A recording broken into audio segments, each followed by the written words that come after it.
Hi everyone, my name is Emily and I'm the Assistant Curator at the St. Mary's Museum. Today we're going to be talking about an important company in St. Mary's, the St. Mary's Cement Company, which we are standing in front of today.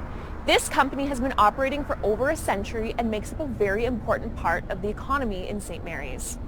So we know that St. Mary's was a desirable location for settlement due to its natural resources, including the amount of limestone located here. In the 1800s and into the 1900s, there were two large commercial quarries producing limestone blocks for building and crushed stone for road and railway construction.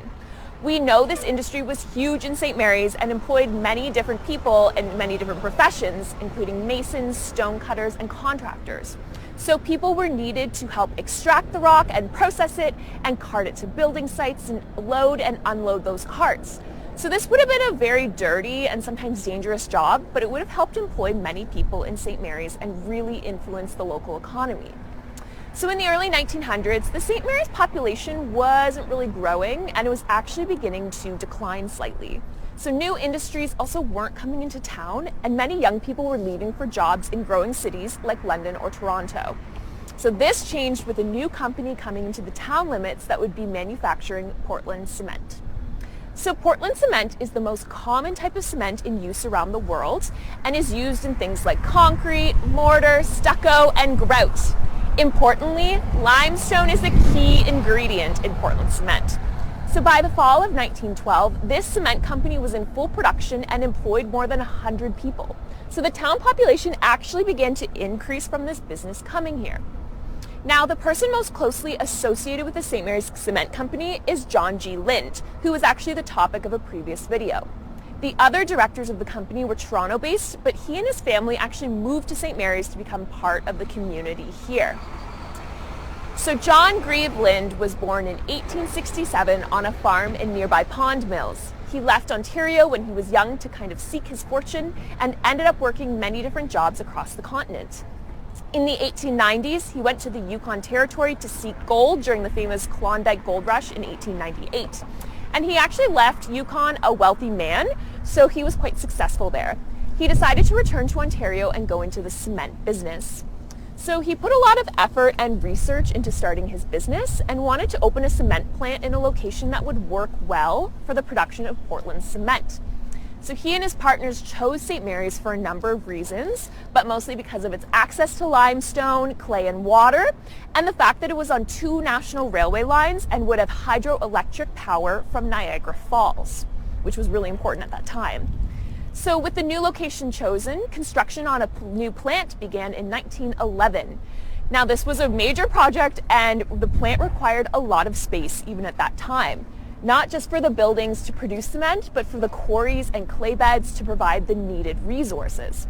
Most of an entire farm on the southwest boundary of St. Mary's was acquired, and the company almost immediately began to expand beyond those boundaries. So the new plant required a lot of electricity, more than anything else in this area at that time. The lines that brought hydroelectric power from Niagara Falls had just arrived to St. Mary's, but they had to negotiate a special contract to ensure that the plant would have enough electricity for its operations. Also, the cement would have to be shipped by rail. So new railway tracks were actually laid and rail sharing agreements had to be put in place so that CPR and the Grand Trunk Railway loading areas could operate efficiently on the cement plant property. So there were many considerations that had to be made to make sure that this facility would be fully operational. So the cement company has survived some very turbulent times. So like other industries across Canada and in St. Mary's Cement was impacted by the world wars that took place during the first half of the 20th century. So in August of 1914, not long after they had opened, war was declared and went on for 4.5 years. So this really greatly impacted construction projects in Canada as funds were diverted towards the war efforts, and the cement industry really suffered from this. The workforce was, of course, also affected, and many plant workers had to enlist or were called to join the Canadian Forces or the reserves.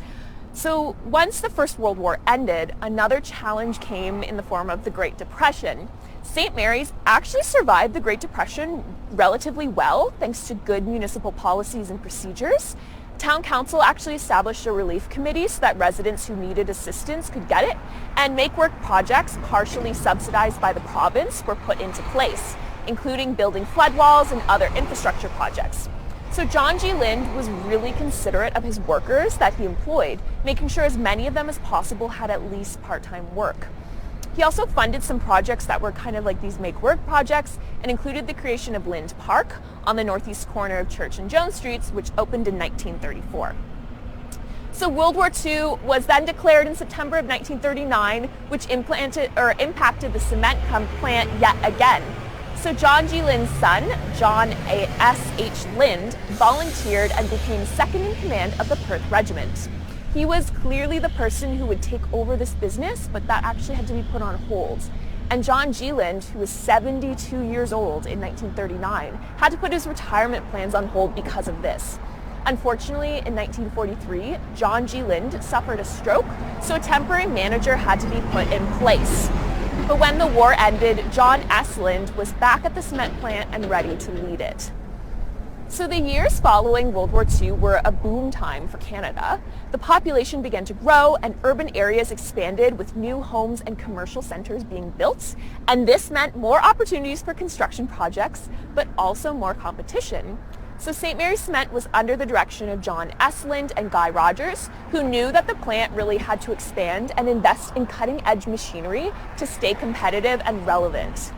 So new products were developed, including things like ready-mix and other building materials, and the company even actually expanded to other locations during this time.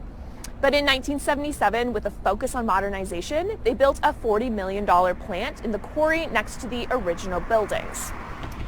As we might know, the company didn't stay with the Lind family forever, and there have been successive changes in ownership.